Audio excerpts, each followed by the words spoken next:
Jama'a barkanmu da wannan lokaci. Labaran duniyar za su zo muku yau muna safiyar Juma'a 6 ga watan Almuharram na shekara ta 1446 bayan hijirar fiyayyen halitta sallallahu alaihi wasallam, wanda ya yi daidai da 12 ga watan Yulin shekara ta 2024 miladiyya haihuwar Annabi Isa alaihi salam.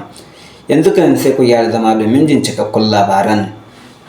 Tun da fari da za ku ji cewa gwamnan babban bankin Najeriya wato CBN Olayemi Kalose ya ce Najeriya na fuskantar hauhawar farashin kayayyaki sakamakon bashin naira tiriliyan 27 da ta karbo a ranar 23 ga watan Mayun shekara ta 2023.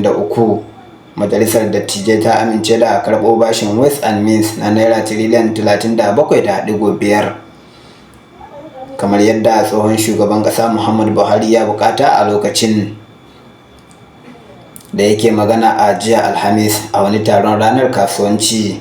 Mr. Olayemi ya ce an kuma samu hauhawar farashin sakamakon kudaden da ke yawo sun yawa.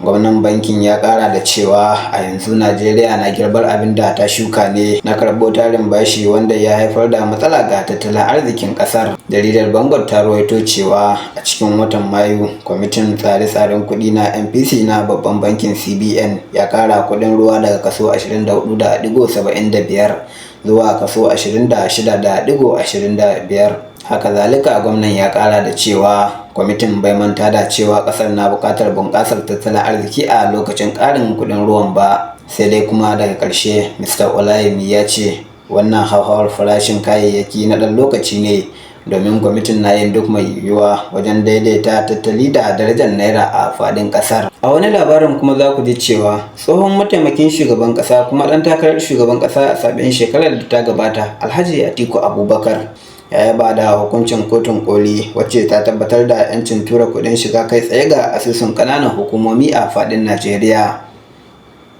Tsohon mataimakin shugaban ƙasar ya bayyana hukuncin a matsayin babbar nasara ga 'yan Najeriya, kuma alama ce ta ƙasar ta fara dawowa kan hanya. Alhaji Atiku Abubakar ya faɗi haka ne yayin da yake martani bayan hukuncin kotun koli a wata sanarwa da ya wallafa a shafinsa na X wato Twitter. A jiya Alhamis ne dai kotun ta umarci gwamnatin tarayya da ta tura kuɗi kai tsaye zuwa asusun gwamnatocin ƙananan hukumomi waɗanda al'umma suka zaɓa. Wannan matakin dai ya kawo ƙarshen tura kuɗin ƙananan hukumomi zuwa asusun jihohi wanda aka saba yi a baya.